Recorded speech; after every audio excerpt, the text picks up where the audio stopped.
Então, continuando. Por que que então a China já foi um grande império, depois passou muito tempo que ela ficou fechada em si mesma e agora ela voltou a milhão, né?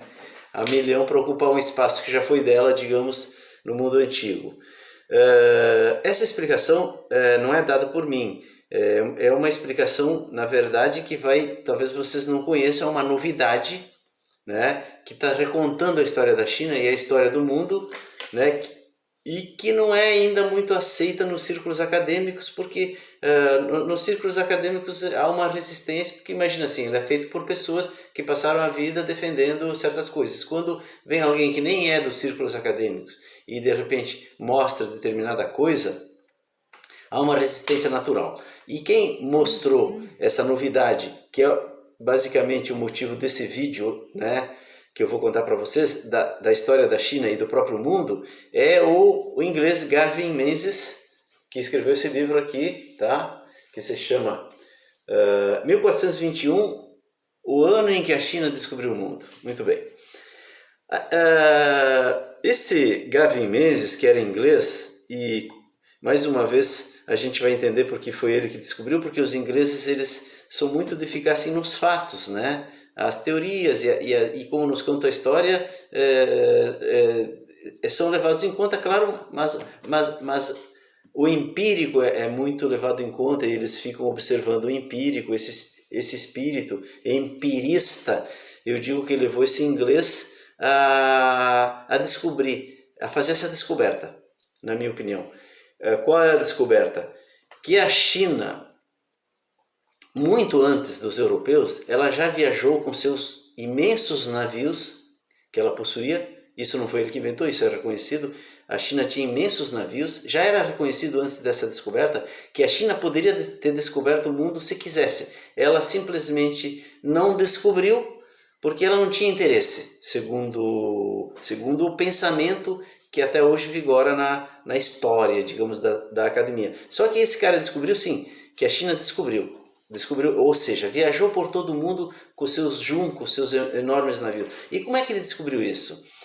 Porque esse Gavin Menzies, né, ele foi durante toda a vida um almirante da Marinha Britânica, então ele viajou pelo mundo todo e ele tinha conhecimento de mapas antigos, anteriores aos descobrimentos feitos por Portugal e pela Espanha, mapas antigos que mostravam todo o mundo, a América, aqui, né, o sul da Argentina, até o Polo Sul, Polo Norte, mas eram mapas assim, ó, que não eram precisos, eles tinha certas passagens do mapa eram uns riscos assim aproximados e certas passagens do mapa eram muito precisas, que desenhavam inclusive baías e tal, que são bem como são hoje. Esses mapas são conhecidos, eles já eram do conhecimento de todos, né? E são popularmente chamados de mapas de Piri Reis. Talvez vocês tenham ouvido falar, porque esses mapas foram descritos naquele livro que ficou bem conhecido, que se chamava Eram os Deuses Astronautas, em que o autor apresentou esses mapas e ele dizia o seguinte: como que é possível que existam mapas do mundo anteriores aos descobrimentos? E ele concluiu assim: só pode ser astronautas que vieram e deram de presente, que são astronautas que vieram ensinar ao ser humano, inclusive são os deuses. Os deuses que a gente fala, na verdade eram de outros planetas e vieram aqui e ensinaram as pessoas várias coisas, né? As populações, e inclusive deram esses mapas. Mas esse Gavin Menzies, esse inglês, pensava assim: pô, mas se os caras eram astronautas, por que não tiraram uma foto? Né, que daí seria bem preciso. Não, ele está arriscado, não é bem aproximado. Então não essa de astronauta não existe, não pode ser verdade. Então deve ter existido uma civilização antiga que viajou antes dos europeus e desenhou esses mapas, meio rudimentares, mas está aí. Aí ele começou a pensar qual civilização poderia ser e ele concluiu que só poderia ser a China, que era o grande império da antiguidade. E aí ele começou a checar essa sua hipótese e, na minha opinião, ele provou que é verdadeiro. né? E então ele reconta a história da China que eu gostaria de contar aqui brevemente para vocês. A China então já foi o grande império do mundo antigo. Ela viajava pelo mundo todo, levava os principais dirigentes do mundo lá para a China e comerciava com o mundo inteiro, né? Os produtos lá da Ásia, né? E que acontece?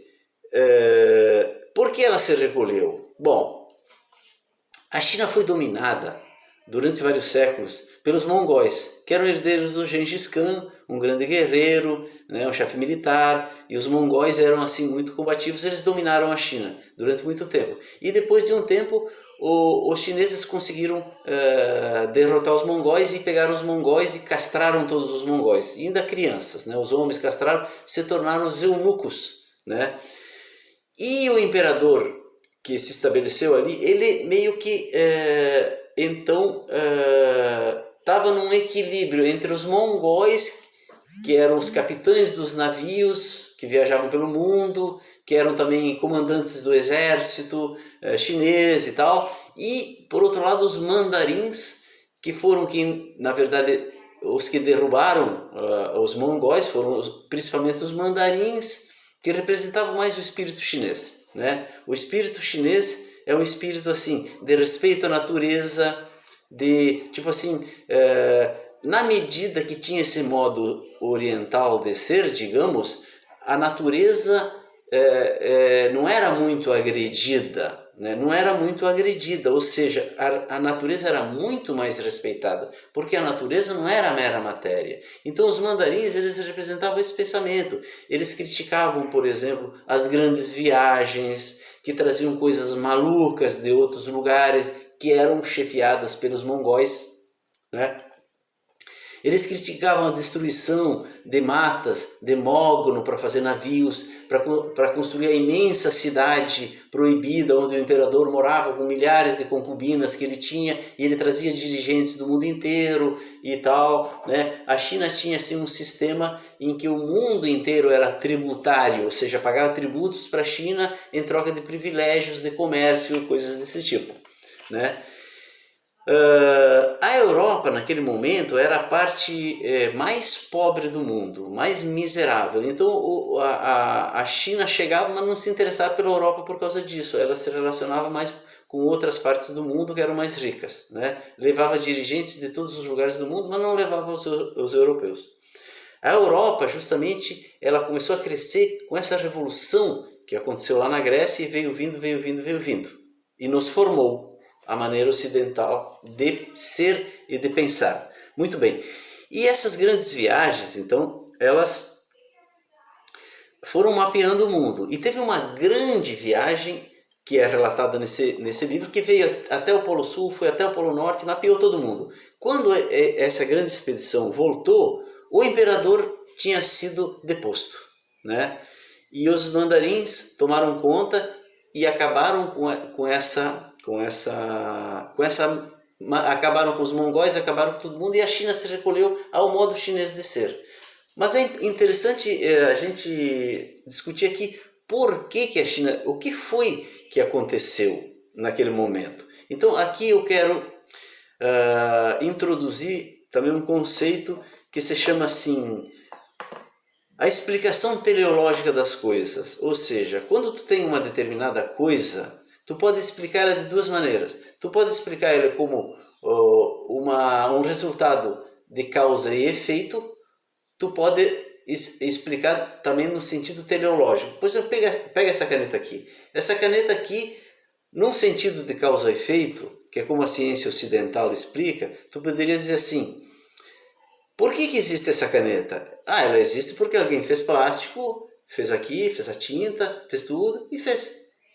Mas existe uma outra explicação que diz assim: por que existe essa caneta? Para mim escrever. Ou seja, qual é o fim dela? Alguém pensou isso para escrever. Então todo mundo pode ter um sentido teleológico de alguém ou algo que pensou.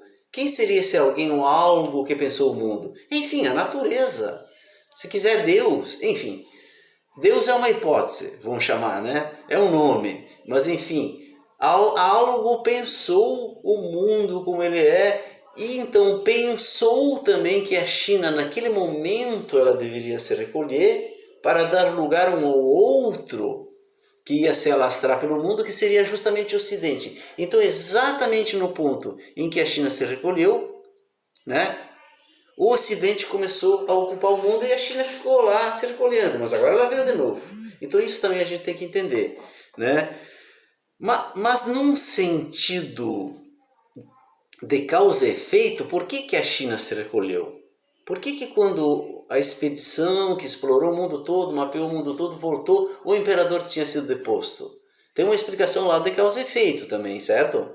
A explicação é a seguinte, que o imperador ele estava nesse equilíbrio, mas os mandarins sempre dizendo, não, isso aí não pode, tu vai ser amaldiçoado, porque tu está destruindo a natureza, porque os mongóis são malucos, porque não sei o quê. E exatamente nessa grande viagem que foi feita, né, durante essa viagem, que durou uns 2 anos, aconteceram coisas na China. Por exemplo, o imperador caiu do cavalo e ficou de cama, não sei durante quanto tempo, certo? Aí caiu um raio na cidade proibida de Mogno, que foram destruídas florestas e florestas de Mogno para fazer aquela maravilhosa cidade proibida, e ela incendiou, virou cinzas em um dia. Inclusive matando a querubina preferida, a mulher preferida, enfim, do imperador, né? A concubina preferida do imperador, né? E ele, como também era chinês, né? Ele, doente, de cama, começou a pensar, isso é uma maldição, o que eu fiz de errado?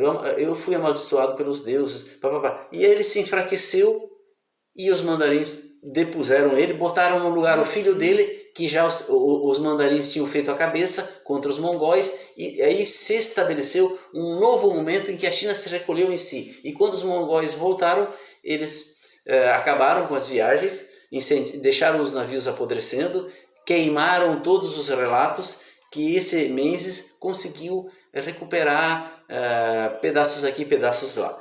Por que então que um raio na cidade proibida ou o cair de um cavalo fez uma mudança total na China?